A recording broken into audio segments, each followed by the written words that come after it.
अनुग्रहित दिन के लिए प्रभु को धन्यवाद देते हैं और सारी महिमा प्रभु को देते हुए आप सभी का वचन की सेवा में स्वागत करते हैं। आज हम अय्यूब 42 के दूसरे वाक्य से मनन करेंगे, जो इस प्रकार है। तू सब कुछ कर सकता है और तेरी युक्तियां में से कोई रुक नहीं सकती। भक्त अय्यूब के इन वचनों से परमेश्वर हमसे भी आज बात करना चाहता है। आज हम परमेश्वर की युक्तियां रुक नहीं सकती विषय में मनन करेंगे। प्रियो, आप इस प्रकार कहने पाए, मनुष्यों से नहीं लेकिन परमेश्वर से कहें कि आपका मेरे लिए, मेरे परिवार के लिए, मेरे बच्चों के लिए, कलीसिया के लिए जो युक्तियां हैं वो असाध्य नहीं होंगी। ये आपके विश्वास की घोषणा होने पाए। भक्त अय्यूब ने अपने जीवन में जाने बहुत सी सच्चाइयों और अनुभवों से सबसे श्रेष्ठ अनुभव के विषय में वो बता रहे हैं कि परमेश्वर की युक्तियां असाध्य नहीं हैं। हाँ प्रियो, परमेश्वर का हमारे लिए जो उद्देश्य है उसे वो पूरा करेगा। यदि परमेश्वर है, आपको अनुग्रह करने का उद्देश्य रखा है, यदि पूरा संसार भी उसके विरुद्ध खड़ा हो तो भी कोई उसे रोक नहीं पाएगा। परमेश्वर आपको अनुग्रहित करके ऊंचा उठाएगा। वैसे ही यदि परमेश्वर आपको नीचा करने का उद्देश्य रखा है तो चाहे कोई भी आपको ऊंचा उठाने की कोशिश क्यों ना करे, वो नहीं हो पाएगा। इसलिए भक्त इस प्रकार कहता है कि यदि परमेश्वर हमारे पक्ष में है तो हमारा विरोधी कौन है। ऐसा क्यों कहा गया है कि परमेश्वर की युक्तियां कोई रोक नहीं सकता? क्योंकि परमेश्वर हमारा पिता है, सबका नेतृत्व करने वाला, सबको संभालने वाला, नियंत्रण करने वाला सर्वशक्तिमान परमेश्वर है।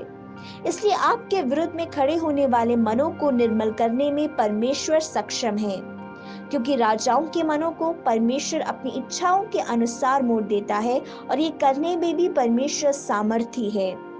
इस सत्य को ना जाने हुए राजा पिलातुस ने इस प्रकार यीशु मसीह से कहा कि तुझे बचाने का और मारने का अधिकार मेरे पास है।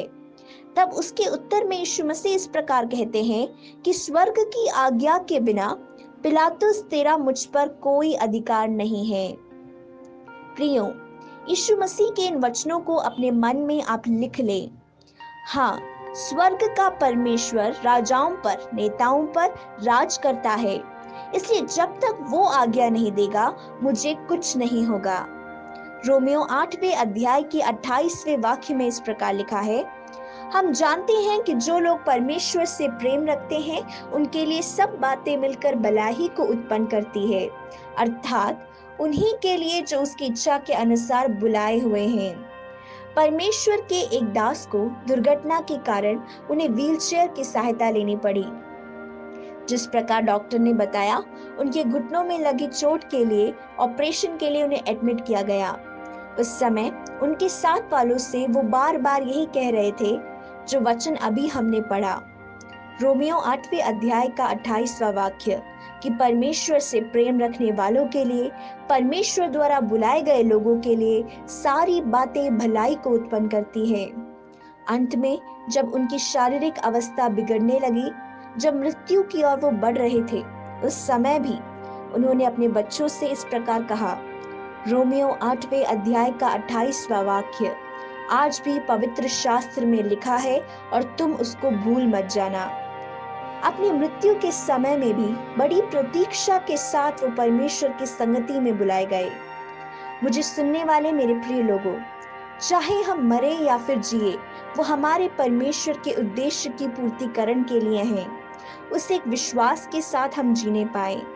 यदि संसार मृत्यु है कहकर लिख भी दे, लेकिन परमेश्वर का उद्देश्य जो भी आपको जिंदा रखना है, तब परमेश्वर आपको खड़ा करेगा और ऐसा करने में वो सामर्थी है।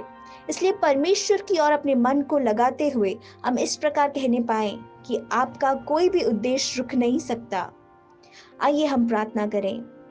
हे हमारे स्वर्गीय पिता, इस वचन को सुने आपके लोगों के ऊपर आपके उद्देश्य को पूरा करे। आपके साथ एक संबंध बनाकर जीने में आप सबकी सहायता करे। हर एक दुष्ट के युक्तियों को आप यीशु मसीह के नाम से निष्फल होने पाए। इस प्रार्थना को यीशु मसीह के नाम से मांगते हैं, आमीन। इन वचनों के द्वारा परमेश्वर आप सबको बहुतायत से आशीष दे। प्रभु की स्तुति हो। जय मसीह की।